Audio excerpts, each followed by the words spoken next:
여러분 안녕하세요. 지금부터 윈도우 11의 달라진 바탕화면과 환경에 대해 알아보도록 하겠습니다.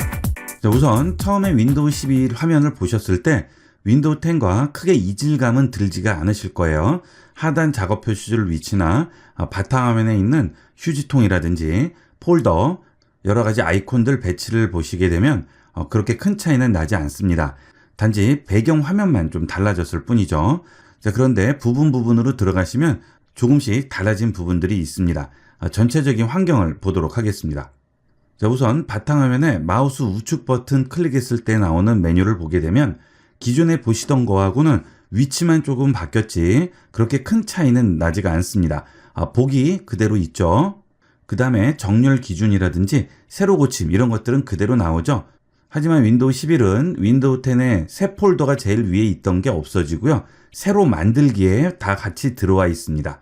자, 이 새로 만들기 부분도 기존에 있던 윈도우 10과 동일하죠. 자, 그 다음에 아래쪽에 디스플레이 설정도 그대로 있고요. 개인 설정도 그대로 있습니다. 윈도우 11에서 하나 더 들어온 것은 터미널에서 열기가 되겠습니다. 자, 이 터미널에서 열기 들어가면 파워쉘이 따로 하나 들어와 있는 거죠. 윈도우 10에서는 파워쉘을 시작 버튼 눌러서 파워쉘에서 따로 들어가야 되는데 윈도우 11은 그렇게 들어가지 않고 여기 바탕화면의 우측 버튼에서 들어오게 되겠습니다. 자, 그 다음에 윈도우 10에 없는 더 많은 옵션 표시가 하나 더 들어와 있죠. 자, 들어가 보시면 윈도우 10에서 많이 보시던 그 메뉴 그대로 나오게 되죠. 자, 조금씩 디자인 같은 부분들이 달라졌기 때문에 좀 헷갈리실 때는 우측 버튼 누르시고요. 더 많은 옵션 표시로 들어가셔서 윈도우 10에서 보시던 걸로 이용을 하시면 되겠습니다. 자, 나머지 사용 방법은 동일하죠. 자, 그 다음 폴더를 마우스 우측 버튼 클릭을 했을 때 나오는 메뉴들도 기존의 윈도우 10과 거의 동일하다고 보시면 되겠습니다. 자, 하지만 이 메뉴 중에 있던 잘라내기라든지 또는 복사, 이름 바꾸기라든지 삭제라든지 이런 것들은 위쪽에 아이콘으로 올라가 있고요. 나머지는 그대로 있다고 보시면 되겠습니다. 자, 그 다음 아까 보신 것과 같이 터미널에서 열기만 하나 더 들어와 있죠. 자, 그 다음 제일 아래에 더 많은 옵션 표시라고 있습니다. 자, 이거 누르시게 되면 기존에 우리가 윈도우 10에서 봤던 익숙한 메뉴가 나오게 되죠. 자, 여기서도 윈도우 11이 익숙하지 않은 분들은 이렇게 더 많은 옵션에 들어가셔서 익숙한 윈도우 10 메뉴로 이용을 하시면 되겠습니다. 자, 그 다음 하단 작업 표시줄이 되겠습니다. 윈도우 10에서 지금 이 정도의 위치에 있던 뉴스 부분이 자, 좌측으로 옮겼죠. 자, 이런 것들은 위치만 바뀌었다 뿐이지 기능은 윈도우 10과 똑같다고 보시면 되겠습니다. 자, 그 다음에 여기 있는 숨겨진 아이콘이라든지 마이크, 한영 전환, 와이파이, 스피커, 그 다음에 알림 똑같이 나오게 되겠습니다. 자, 윈도우 10과 차이점은 여기에 달력이 같이 나오죠. 자, 이것만 다르고 여기 있는 알림은 윈도우 10과 동일하다고 생각하시면 되겠고요. 자, 그 다음 여기 있는 날짜, 시간을 마우스 우측 클릭하면 나오는 이 메뉴는 윈도우 10에서는 알림 센터 열기라든지 집중 지원이라든지 이런 것들이 나오는 반면 여기서는 알림 설정, 날짜 및 시간 조정 이런 것들이 나오게 됩니다. 날짜 및 시간 조정으로 들어가시게 되면 지금 현재 날짜 및 시간, 동기화라든지 언어, 추가 시계 이런 것들을 설정을 해줄 수가 있습니다. 자, 그 다음에 알림 설정 들어가시면 앱과 다른 사람이 전송한 알림을 여기에 보여주게 되죠. 최근 알림부터 이렇게 나오게 됩니다. 여기서 알림을 끄거나 킬 수가 있죠. 자, 이런 기능들은 윈도우 10에서는 설정으로 따로 들어가야 되는데 윈도우 11에서는 여기서 간단하게 접근을 할 수가 있어요. 자, 그 다음 와이파이와 스피커 버튼을 마우스 좌측 버튼 클릭을 하시면 이렇게 조정 패널이 나오게 되고요. 좌측 버튼을 클릭하면 설정이 나오게 되죠. 네트워크와 인터넷 설정을 할 수가 있습니다. 자, 마우스 좌측 버튼 클릭을 하면 여기서 사운드 볼륨을 조절하게 되고요. 자, 그 다음 옆에 있는 화살표를 눌러서 어떤 장치로 소리를 들을지 여기서 설정을 해줄 수가 있겠죠. 자, 그 다음에 와이파이도 여기서 선택을 해줄 수 있고요. 비행기 모드라든지 야간 모드 집중 지원 또는 모바일 핫스팟 접근성 이런 것들을 여기서 한꺼번에 설정할 수 있도록 모아놨습니다. 윈도우 10 같은 경우에는 설정으로 또 따로 들어가서 여기저기서 찾아야 되는데 윈도우 11은 이렇게 한꺼번에 모아놔서 이런 것들 설정하는 거는 좀 편리하게 할 수가 있겠어요.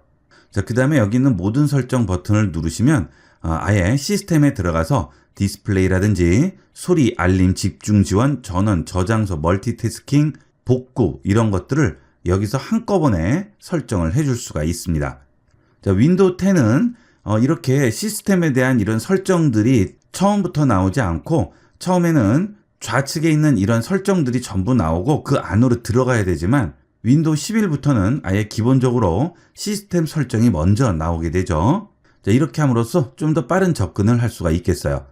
자, 그리고 한형 전환이죠. 자, 누르면 전환되는 거 똑같고요. 마우스 우측 버튼 눌렀을 때 나오는 한자 변환, 확장 입력기, 소프트 키보드 이것도 전부 동일합니다.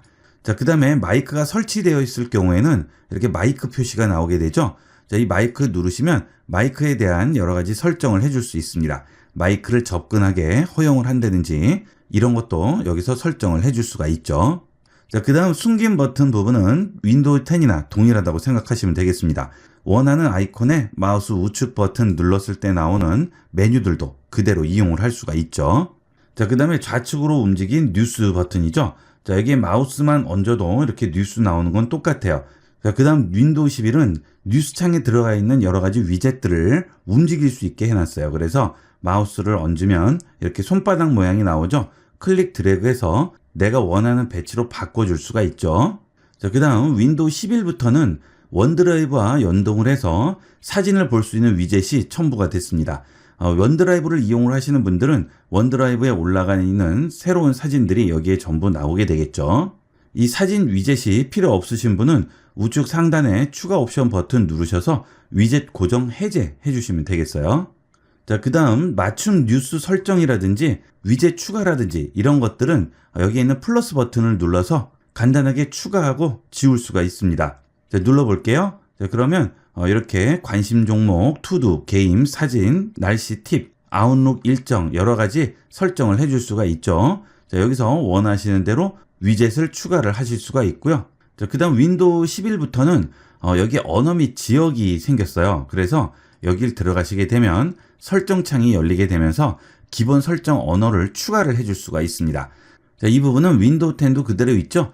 그런데 좀 더 분류를 깔끔하게 해서 찾아서 설정하기가 편리하게 돼 있어요. 윈도우 10 써보신 분들은 이런 메뉴들이 곳곳에 다 흩어져 있어서 일일이 따로 들어가서 해야 되는데 윈도우 11부터는 이렇게 표시 언어, 기본 설정 언어 추가, 한국어, 국가 또는 지역이라든지 사용지역 언어라든지 입력, 기본 언어 설정을 한 곳에 다 모아놔서 여기서만 설정하면 전체적으로 간단하게 설정을 할 수 있게 되어 있습니다.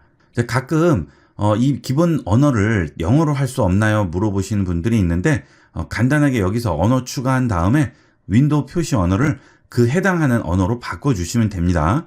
자, 언어 추가 누르신 다음에 영어에 들어오셔서 미국 선택을 하시고요. 다음 눌러서 추가를 하게 되면 영어를 기본 언어로 쓸 수가 있습니다. 자, 그렇게 됐을 때는 음성 인식이 가능하게 되죠.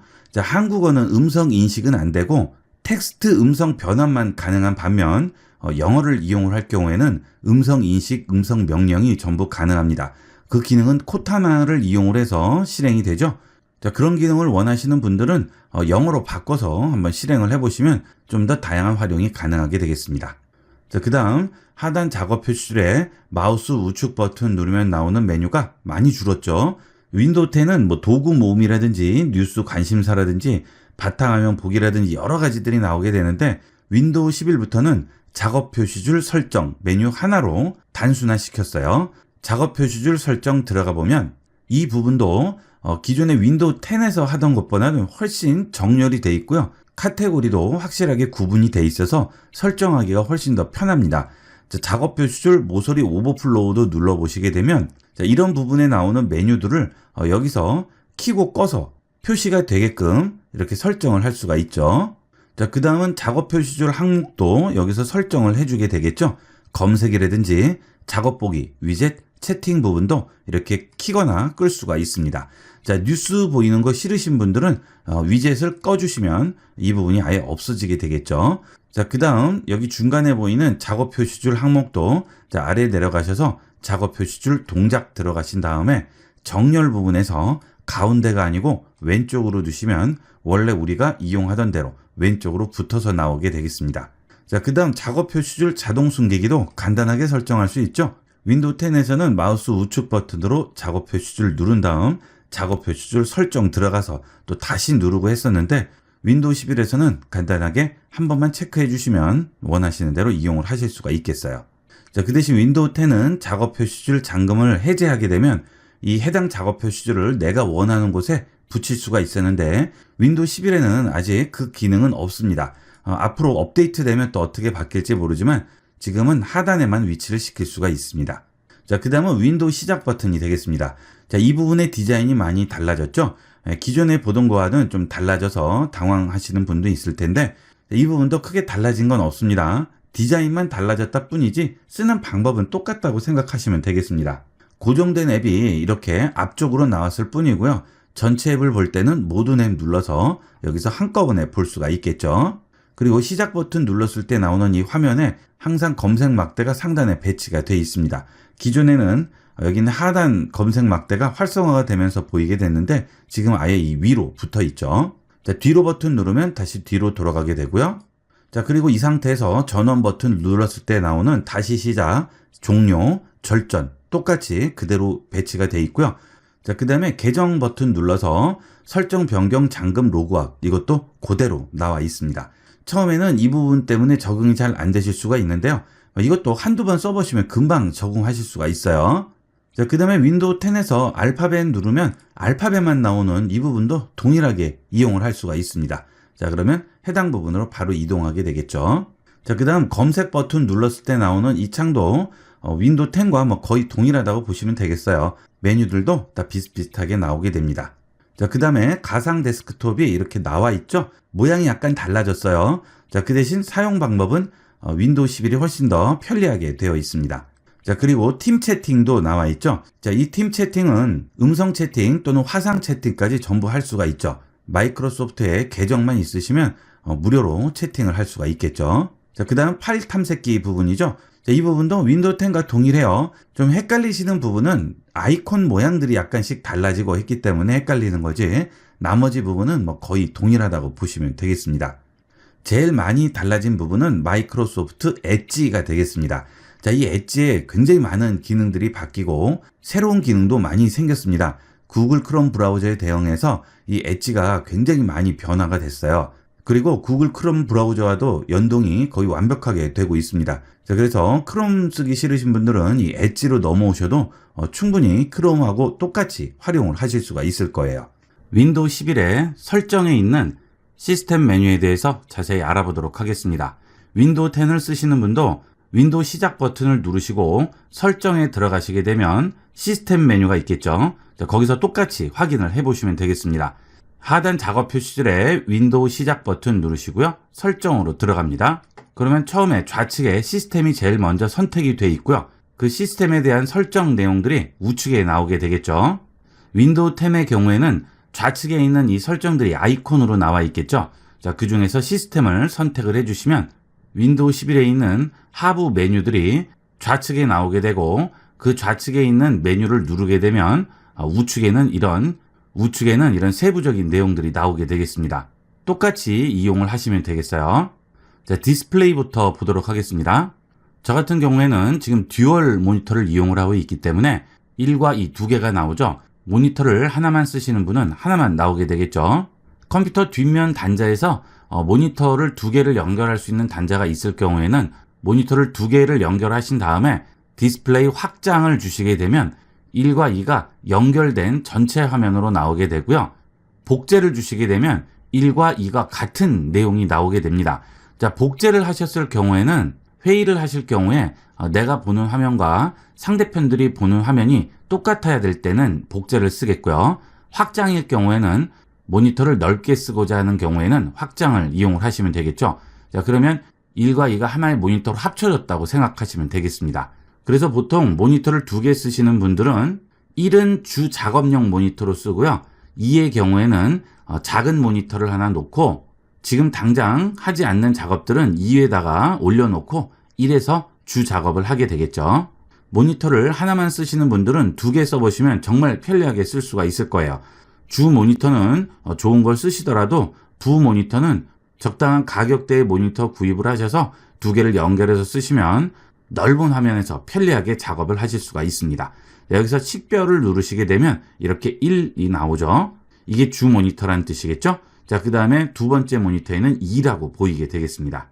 자, 그 다음에 두 번째 모니터를 연결했는데도 보이지 않을 경우에는 다른 디스플레이 검색에서 검색 버튼을 눌러서 검색을 해주시면 모니터를 바로 검색을 해주게 됩니다. 자, 그 다음에 무선 디스플레이의 연결이죠. 자, 이 경우에는 스마트폰은 안 되고요. 타블렛을 이용을 하시는 분, 탭 같은 거 이용하시는 분들은 무선 디스플레이로 연결을 해서 이용을 할 수가 있습니다. 특히나 노트북 이용하실 때는 굉장히 편리하게 이용할 수가 있겠죠. 연결 버튼을 누르면 여러분이 쓰시는 탭의 모델명이 나오게 되고 그걸 연결하게 되면 똑같이 두 개의 모니터를 쓰는 것 같이 효과를 줄 수가 있습니다. 그러면 노트북과 탭을 이용을 해서 듀얼 모니터로 활용하는 방법을 알아보도록 하겠습니다. 이 방법은 윈도우 10을 이용해 보도록 하겠습니다. 윈도우 11도 똑같은 방법으로 활용하시면 되겠어요. 자, 컴퓨터에서 마우스 우측 버튼 클릭하고요. 자, 여기서 디스플레이 설정으로 들어갑니다. 자, 그 다음 좌측에 디스플레이를 눌러주시고요. 여기서 우측에서 아래쪽으로 내려가시게 되면 아래쪽에 무선 디스플레이 연결이라고 나오게 되죠. 자, 여기로 들어갑니다. 자, 그러면 우측에 창이 하나 나오게 돼요. 여기서 디바이스를 검색을 해주게 되는데요. 자, 이번에는 태블릿으로 가셔서 위에서 아래로 쓸어 내립니다. 자, 그 다음 다시 한번 쓸어 내리시게 되면 여러 가지 메뉴들이 나오죠. 자, 한 번 더 넘겨 볼게요. 여기 보시면 세컨드 스크린이라고 있습니다. 이 세컨드 스크린을 선택을 해주세요. 자, 그러면 세컨드 스크린에서 타블릿 이름 나오고 검색하고 있죠. 자, 이제 컴퓨터에 가시게 되면 이렇게 태블릿이 나오게 됩니다. 자, 이 태블릿을 선택을 해줘요. 클릭합니다. 자, 그러면 바로 검색이 되면서 태블릿이 두 번째 스크린으로 바뀌게 돼요. 자, 그리고 컴퓨터의 디스플레이에서 2번이 하나 생겼죠. 자, 이렇게 두 번째 화면이 생겼습니다. 자, 그 다음 갤럭시 탭 S7에 연결됨 하고 연결 끊기라고 나오죠. 지금은 연결된 상태인 거죠. 자, 두 개를 한꺼번에 보면 지금 컴퓨터에는 이 화면이 나오고요. 태블릿에는 바탕화면이 보이게 되죠. 자, 다시 컴퓨터에서 아래쪽으로 내려갑니다. 자, 그러면 아래쪽에 여러 디스플레이에서 디스플레이 확장이라고 나오죠. 지금 이 상태는 노트북과 태블릿이 서로 연결된 상태가 되겠어요. 그래서 마치 전체가 하나의 스크린처럼 이용이 되는 거죠. 자, 그러면 이런 식으로 두 개 화면이 복제가 되는 게 아니고요. 연결이 된 상태가 되게 됩니다. 자, 이렇게 했을 때 장점은 뭘까요? 자, 예를 들어서 웹브라우저를 하나 열었습니다. 자, 그 다음에 이 웹브라우저를 그대로 드래그해서 이런 식으로 옮길 수가 있죠. 자, 이 두 개를 연결된 모니터로 인식을 하게 만들었기 때문에 마치 하나의 모니터 같이 이용을 할 수가 있는 거죠. 자, 노트북은 아무래도 화면이 작기 때문에 이런 식으로 이용하시면 훨씬 편리하게 이용을 할 수 있고요. 자, 이렇게 했을 때 영상 같은 것들은 우측에 있는 태블릿에서 실행을 시킨다거나 또는 음악을 플레이한다거나 해놓고 여기 있는 노트북 화면에서는 또 검색을 해줄 수도 있겠죠. 자, 다양하게 이용을 할 수가 있겠습니다. 그 다음에 PC에서 우측 버튼 누르시고 디스플레이 설정으로 다시 들어가신 다음에 여기서 복제로 해줄 수도 있습니다. 자, 여기 보시면 디스플레이 확장 상태죠. 지금 그래서 두 개가 연결된 거예요. 자, 이걸 누르시고요. 디스플레이 복제를 주시게 되면 똑같은 화면이 동시에 나오게 되겠죠. 자, 그러면 두 개의 모니터에 같은 내용이 나오게 되겠습니다. 이게 복제가 되겠어요. 자, 그 다음 이렇게 복제로 했을 때 장점은 뭘까요? 마우스 이용이 필요 없이 태블릿에 터치를 해서 PC를 그대로 이용을 할 수가 있죠. 자, 예를 들어서 이 디스플레이 설정 창을 위쪽에 터치하고 내리시면 자, 어때요? 여기도 그대로 움직이죠? 자, 그리고 창 닫아 보겠습니다. 자, 닫히죠? 자, 그 다음 브라우저 창도 터치해서 그대로 움직일 수 있고요. 윈도우 시작 버튼도 터치해서 열어서 손으로 터치해서 이용을 할 수가 있습니다. 자, 마치 태블릿을 터치 스크린 같이 활용을 할 수가 있는 거예요. 자, 마우스 가지고 이용하시기 귀찮으실 때는 이렇게 연결을 해놓고 자, PC는 옆에다 놔두고 타블릿으로 그대로 컴퓨터 같이 활용을 할 수가 있겠죠. 자, 여기 있는 태블릿은 어차피 PC에 있는 화면을 보여주기만 하는 거기 때문에 태블릿의 속도와는 상관없이 PC 속도가 그대로 유지가 되는 거예요. 이런 식으로 이용을 하시면 활용할 수 있는 게 굉장히 많아요. 그래픽 프로그램 같은 것들 이용을 하실 때도 디지타이저 같은 게 없을 때는 이렇게 탭으로 이용을 하시면 그림도 그릴 수가 있겠죠. 자, 그림판을 실행해 볼게요. 자, 그러면 여기 있는 브러쉬를 이용을 해서 이런 식으로 손으로도 간단하게 그려줄 수가 있죠. 자, PC에도 그대로 나오게 되죠. 이렇게 다양하게 활용을 할 수가 있습니다. 특히나 펜타블렛 같은 게 없는 분들은 이런 식으로 활용하시면 아주 유용하게 이용을 하실 수가 있습니다. 자, 그 다음 끄실 때는 여기 상단에 있는 연결 끊기 있죠? 자, 이걸 이용을 해서 연결을 끊어 주시면 되겠습니다. 자, 연결 끊기 해볼게요. 자, 그러면 바로 원래대로 돌아오게 되겠죠. 자, 노트북 같은 경우에는 무선 와이파이 장치가 이미 설치가 되어 있겠지만 일반 데스크탑 PC 같은 경우에는 장치가 설치되어 있는 경우가 거의 없죠. 자, 그럴 때는 이런 무선 와이파이 동글을 하나 구매하셔서 설치하시면 데스크탑 PC에서도 이용이 가능합니다. 이런 무선 와이파이 동글은 USB 포트에 그냥 끼우기만 하면 되겠죠. 자, 다이소라든지 마트 또는 뭐 인터넷에서 얼마든지 구매를 하실 수 있어요. 가격도 비싼 거 구매하실 필요 없이 한 3,000원에서 5,000원 정도의 가격이면 간단하게 구매를 하셔서 설치할 수가 있습니다. 탭이 있으신 분들은 꼭 활용을 해보도록 하세요. 그 다음은 밝기 및 색인데요. 야간 모드라고 있죠. 자, 이걸 켜게 되면 모니터가 전체적으로 노란빛이 돌게 되면서 눈에 부담을 좀 덜 주게 되죠. 강도를 더 높일 수도 있고요. 낮출 수도 있습니다. 이렇게 이용하시면 눈에 무리를 덜 줄 수가 있겠죠. 자, 그리고 미리 예약을 해서 지정한 시간이 되면 야간 모드로 자동 전환이 되게도 만들 수가 있습니다. 자, 디스플레이로 다시 돌아갑니다. 자, 그 다음은 HDR 모니터를 가지고 계신 분들에게 해당하는 얘기인데요. 자, 이걸 누르시게 되면 HDR 모드로 전환을 해서 훨씬 깨끗하고 선명한 화질을 볼 수가 있습니다. 이 경우는 모니터가 지원을 해야 되겠죠. 자, 여기 보시게 되면 제 모니터 모델명이 나오는데요. 현재 지원을 하지 않는다고 나오죠. 이 HDR 모드는 자동으로 적용이 되게 됩니다. 모니터를 감지해서 HDR 모니터일 경우에는 여기에 지원한다고 나오고요. 자동 적용이 되게 돼요. 자, 그 대신 비디오 재생에서 설정을 해주셔야 되겠습니다. HDR 모니터를 쓰더라도 해상도를 낮춰서 네트워크 대역폭을 절약하죠. 보통 이런 경우에는 통신비를 절약을 할 때 이용을 하게 되고요. 배터리 옵션 같은 경우도 노트북에 전원을 연결하지 않고 이용을 하실 때는 배터리가 더 많이 소진이 되기 때문에 여기서 최적화나 품질 최적화 두 가지 중에 원하시는 걸로 선택해서 이용을 하셔야 되겠습니다. 자, 이렇게 설정하기 귀찮으실 경우에는 배터리 사용 시 낮은 해상도에서 비디오 재생에 체크를 해주시게 되면 전원이 연결됐을 때는 비디오 품질 최적화를 이용을 하다가 배터리로 이용을 할 때는 자동으로 배터리 사용 시간 최적화로 바뀌게 되겠습니다. 자, 그 다음은 배율이죠. 자, 이 배율과 해상도는 서로 연결이 되어 있는데요. 여기는 디스플레이 해상도를 눌러주게 되면 내 모니터가 지원하는 최대 해상도부터 최저 해상도까지가 나오게 됩니다. 되도록이면 권장을 쓰시는 게 좋겠죠. 저 같은 경우에는 강의 화면이기 때문에 이렇게 두면 너무 작아져서 이 정도로 놓고 이용을 하고 있는데요. 개인적으로 쓰실 때는 권장을 놓는 게 좋겠죠. 여기서 권장으로 놓게 되면 훨씬 깨끗한 화면을 볼 수는 있지만 글씨나 아이콘들이 너무 작아져서 보기 힘든 경우가 있죠. 그럴 때는 여기서 배율을 높여주시면 되겠습니다. 지금 125%인데요. 저도 100%일 경우에는 너무 작아 보여서 125%로 올려서 사용하는데 이거보다 조금 더 키워서 이용하실 분들은 이렇게 150%까지 키워서 이용을 하실 수가 있습니다. 강의 화면 녹화는 이런 것들이 적용이 되지 않기 때문에 안 보이실 수도 있는데 이렇게 이용을 하시면 좀 더 시원하게 보실 수가 있겠죠. 자, 그 다음에 디스플레이 방향이죠. 자, 가로와 세로, 가로 대칭, 세로 대칭 네 가지가 있죠. 자, 모니터 보여드리기 위해서 델 사이트로 들어왔는데요.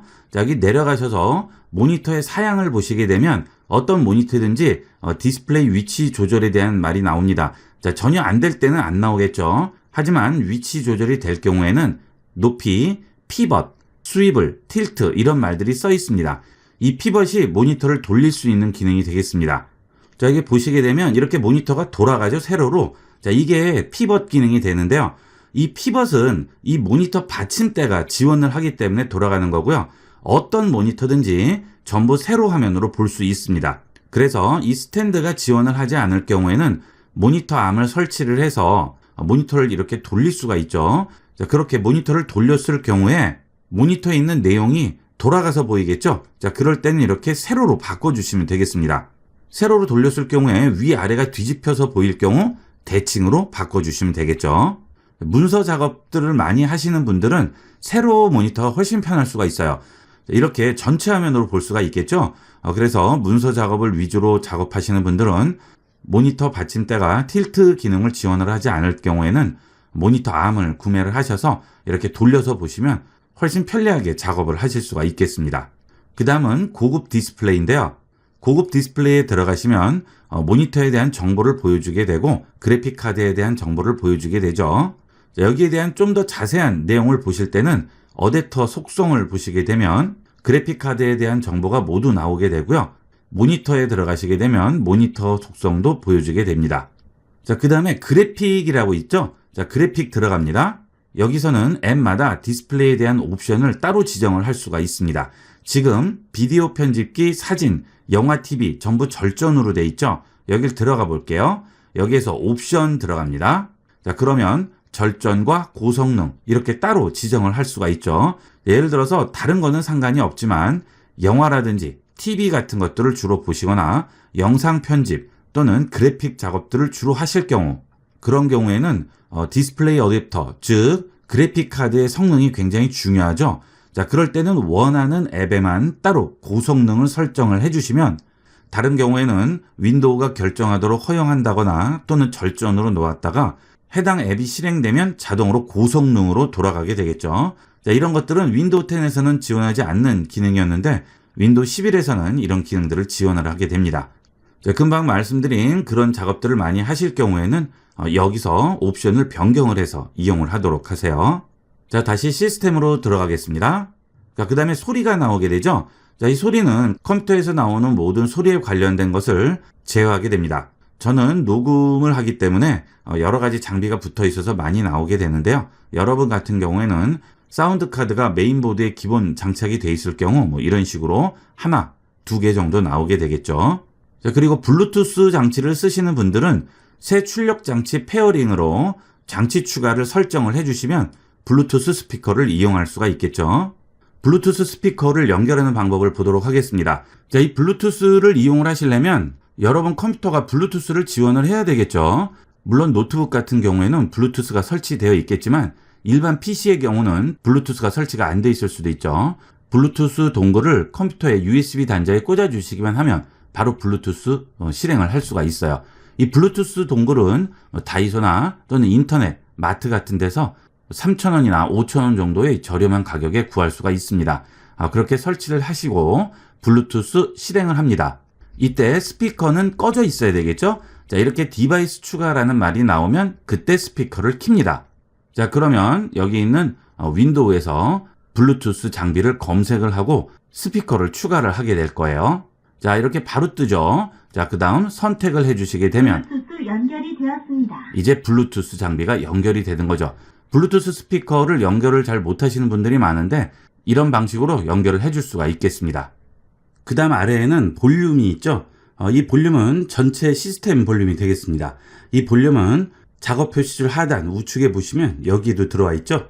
이 볼륨을 움직이면 이 위에도 같이 움직이게 됩니다. 그리고 볼륨 소리가 스피커로 나게 되겠죠. 그 다음은 모노 오디오인데요.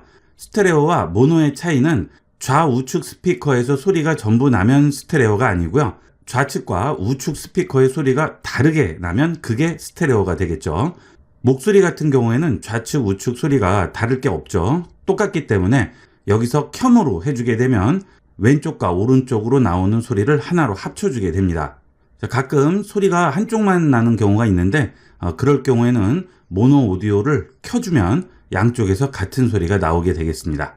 그 다음은 입력이 있겠죠. 녹음 장치 선택이에요. 마이크죠. 저는 녹음을 하기 때문에 오디오 인터페이스가 설치가 되어 있어서 그 오디오 인터페이스가 선택이 되어 있습니다. USB 마이크를 쓰시는 분들이나 또는 이렇게 머리에 거는 헤드셋을 이용을 하시는 분들은 해당 장치가 나오게 되겠죠. 자, 그리고 새로운 입력 장치를 연결을 해줄 때는 장치 추가를 하셔서 블루투스나 이런 것들을 이용을 해서 추가를 해줄 수가 있습니다. 자, 그 다음은 이것은 입력하는 볼륨이 되겠습니다. 이 위에 것은 출력 볼륨이죠. 스피커에서 나는 소리의 크기가 되겠고요. 이것은 마이크로 녹음을 할 때 입력되는 소리의 크기가 되겠습니다. 이 기본 입력 볼륨이 낮게 되면 나중에 녹음한 소리를 아무리 키워도 소리에 한계가 있습니다. 그래서 이 입력 볼륨은 되도록이면 좀 높은 게 좋겠죠. 자, 이렇게 100으로 줘버리면 소리가 너무 과다하게 들어와서 찢어지는 소리가 난다든지 하울링이 난다든지 그럴 수가 있으니까 너무 높이는 건 좋지 않고요. 한 80에서 90 사이에 놓으시면 가장 적당하게 되겠습니다. 자, 그리고 고급 부분인데요. 일반적인 소리 문제 해결이라고 해서 출력 장치와 입력 장치가 있죠. 자, 스피커가 제대로 안 나온다든지 또는 마이크가 입력이 제대로 안 될 경우에는 해당 부분을 누르시고요. 여기서 문제를 검색해서 해결을 할 수가 있습니다. 여기 보시면 여러 가지 정보가 나오게 되죠. 자, 다음 누르시게 되면 오디오 향상을 열 건지 물어보죠. 지금은 별다른 문제가 없기 때문에 소리를 좀 더 개선하기 위해서 오디오 향상을 할 수가 있습니다. 이 오디오 향상을 열게 되면 저음을 보강한다든지 헤드폰을 가상화해서 좀 더 입장감 있는 소리를 만들어 준다든지 음향 강도의 이퀄라이제이션을 설정을 할 수가 있죠. 모든 향상 기능을 사용 안 함을 체크하면 다 향상이 안 되는 거고요. 여기서 저음만 보강할 수도 있고요. 원하는 것만 선택해서 보강을 시켜줄 수가 있습니다. 각 부분의 향상 기능을 보면 저음 보강을 누르고 여기서 설정을 누릅니다. 그러면 어느 정도의 저음을 보강을 해줄 건지 여기서 물어보죠. 없으면 보강은 안 하는 거겠고요. 3dB부터 24dB까지 나오죠. 3dB이 저음이 되겠죠. 수치가 작을수록 저음이 되고 수치가 높을수록 고음이 되겠죠. 그 다음 헤드폰 가상화는 설정을 누르시면 여러 가지 형태의 주변 환경 소리를 만들어 줍니다. 재즈 클럽이라든지 스튜디오라든지 콘서트홀에서 듣는 그런 음향 효과를 연출을 해주죠. 헤드폰을 이용을 하시는 분들은 되도록이면 한번 켜서 훨씬 향상된 효과를 느낄 수가 있으실 거예요. 자, 여기 마지막으로 음향 강도 이퀄라이제이션이라고 있죠. 자, 설정 들어가게 되면 소리의 잔향 효과를 주게 되는데요. 늘어짐으로 하게 되면 소리의 잔향이 좀 더 길어지게 되고요. 짧게로 주면 소리의 잔향이 좀 짧아지게 됩니다. 빠른 템포의 노래를 들으실 때는 짧게로 주시는 게 좋겠죠. 그리고 부드러운 음악이라든지 뭐 명상음악 여러 가지가 있겠죠. 그런 음악들을 들을 때는 약간 늘어진 쪽으로 옮겨주시면 되겠습니다.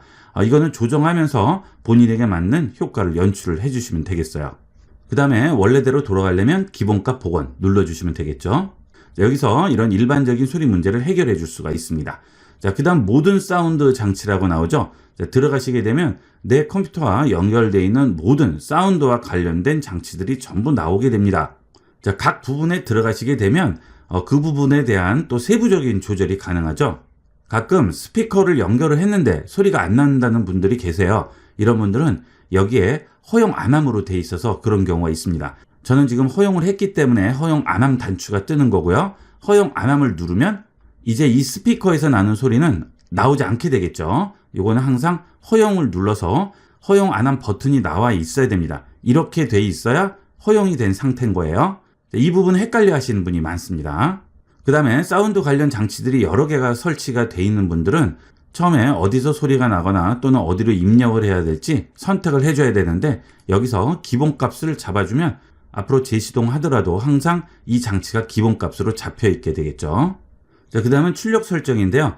이 부분은 테스트를 한번 해보시고 그 옆에서 비트와 헤르츠 수를 선택을 해서 본인에게 맞는 걸 찾아주시면 가장 적합한 음질을 만들어줄 수가 있습니다. 자, 이거는 사람마다 다 다르기 때문에 한 번씩 바꿔가면서 소리를 들어보시면 찾기가 좀 더 쉽겠죠. 자, 그 다음에 볼륨이 있겠죠. 왼쪽과 오른쪽 채널의 볼륨이 다를 경우에는 여기서 따로 조정을 해주시면 되겠어요.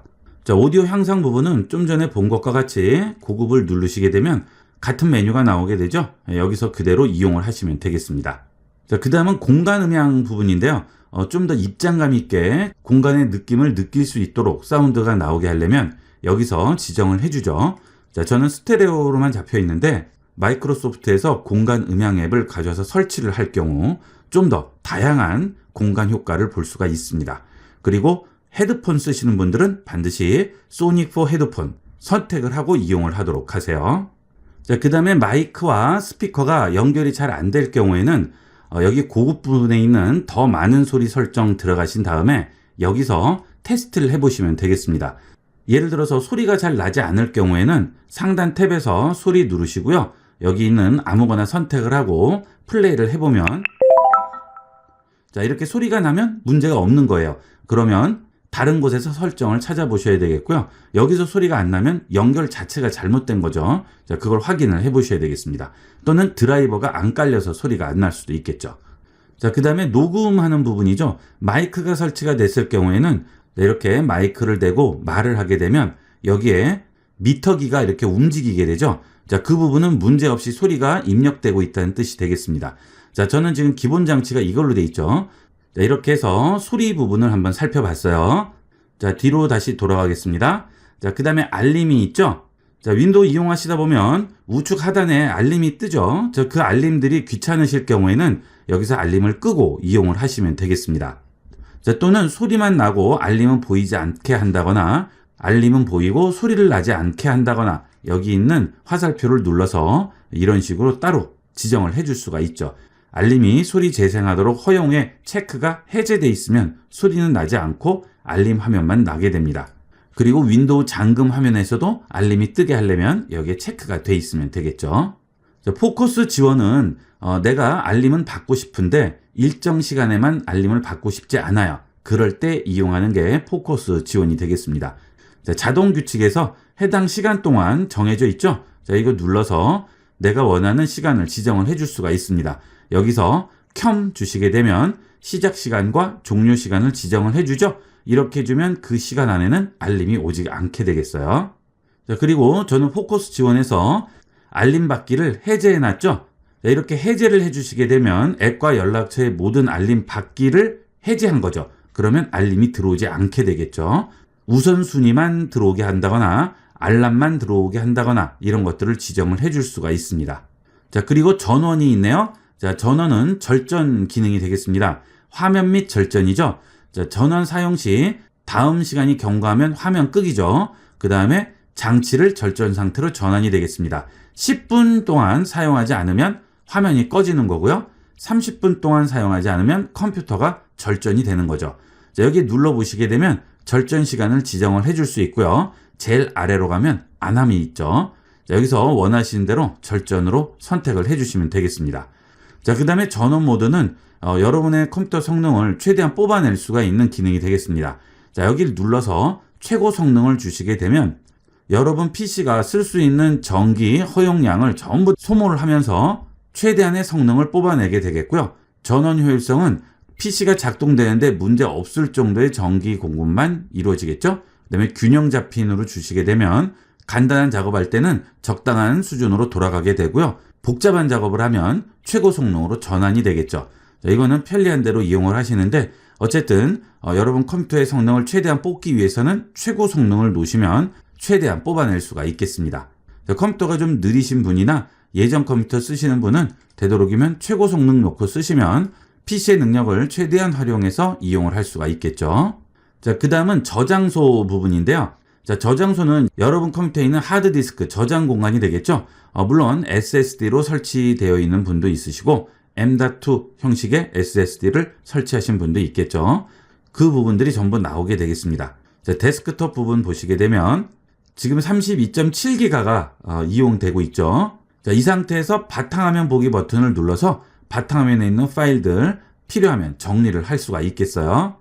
자, 그 다음에 앱 및 기능 보시게 되면 설치되어 있는 앱과 기능에 대해서 전부 보여주게 됩니다. 자, 여기 보시면 설치된 앱들이 59개가 있죠. 여기를 확인을 해 보시고요.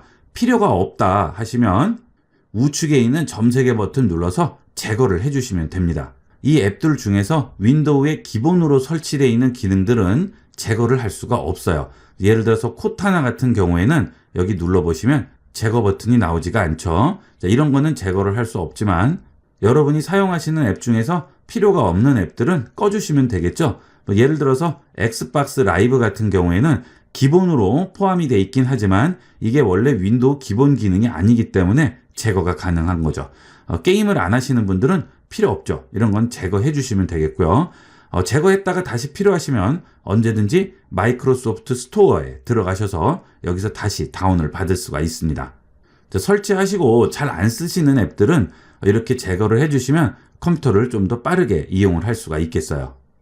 자, 그리고 저장 공간 센스죠. 자, 이 부분은 디스크 공간이 부족할 때, 자, 이것은 저장 공간이 부족할 때 이용하시면 좀 더 빠르게 이용을 할 수가 있습니다. 자, 물론 저장 공간이 여유 있으시면 구태여 꼭 키실 필요는 없고요. 디스크 공간이 부족하신 분만 이용을 하시면 되겠습니다. 자, 이걸 키게 되면 공간이 부족하면 센스 기능이 실행이 돼서 압축을 한다거나 이런 여러 가지 방법으로 공간을 확보하게 되고 속도를 빠르게 만들어 주는데, 저장 공간이 반 이상 남으신 분들은 이용하실 필요는 없겠습니다. 자, 그 다음 필요 없는 항목들을 정리해주는 추천 정리 항목이 있겠습니다. 자, 여기 들어가시게 되면 다운로드 받은 파일이죠. 다운로드를 어딘가에서 받으셨는데 한번 이용하고 그 다음엔 쓰지 않으시면 그런 것들은 계속 저장 공간을 차지하고 있죠. 이 필요 없는 파일들은 이렇게 정리 버튼을 눌러서 정리를 해주시면 공간도 확보하고 속도에도 영향을 주게 됩니다. 그리고 크거나 사용되지 않는 파일이라든지 사용하지 않는 앱들 여기서 정리를 해줄 수가 있어요. 혹시 원드라이브를 이용을 하시는 분들은 클라우드에 동기화된 파일들 정리해 줄 수도 있겠습니다. 중복된 파일이라든지 사용하지 않는 파일들 이런 것들은 정리를 해줄 수가 있겠죠. 자, 그 다음에 고급 저장소 설정이죠. 여기에 보시면 드라이브 최적화라고 있어요. 이걸 이용을 하시게 되면 여러분 드라이브를 최적화를 해서 최대한 빠른 속도를 뽑아낼 수가 있습니다. 그리고 공간도 절약할 수가 있죠. 자, 여기서 최적화 버튼을 눌러서 여러분 컴퓨터를 최대한 빠르고 안정적으로 이용할 수 있도록 설정을 해주도록 하세요. 자, 그 다음에 제일 아래에 내려가시면 정보라고 있죠. 장치 사양이라든지 PC 이름 바꾼다든지 윈도우 사양을 확인할 수가 있습니다. 자, 여기에 들어가시게 되면 내 컴퓨터의 장치 아이디라든지 제품 아이디 이런 것들을 확인할 수 있죠. 자, 각각 앱들을 설치할 때 같은 PC에서 두 번 설치할 수 없게 된다거나 한 PC에 설치를 하게 되면 다른 PC에 설치를 못하게 하거나 그런 경우가 있죠. 자, 그것은 이런 장치 아이디와 제품 아이디를 인식을 하기 때문에 그렇습니다. 이런 것은 고유 번호가 되겠죠. 자, 그 다음에 PC 이름 바꾸기도 여기서 가능합니다. 자, 윈도우 10의 경우에는 이름 바꾸기가 복잡했었는데 여기서는 아주 간단하게 바꿀 수가 있어요. 자, 그리고 윈도우는 구매를 하지 않고 그냥 다운받아서 설치하면 쓸 수 있습니다. 하지만 이런 설정들을 100% 활용을 못하고요. 막혀있는 설정도 있고 배경화면도 지정을 못하고 배경화면에 이렇게 크게 인증을 하라고 그렇게 나오죠. 자, 그럴 경우에 윈도우 정품을 구입을 하시면 키값만 입력을 하면 지금 쓰는 윈도우를 정품으로 이용을 할 수가 있죠. 그렇게 정품으로 인증을 받고자 할 때는 제품 키 및 활성화에 들어가셔서 여기서 제품 키 변경을 해주시면 되겠습니다. 저는 지금 인증을 받았기 때문에 활성에 체크가 되어 있죠.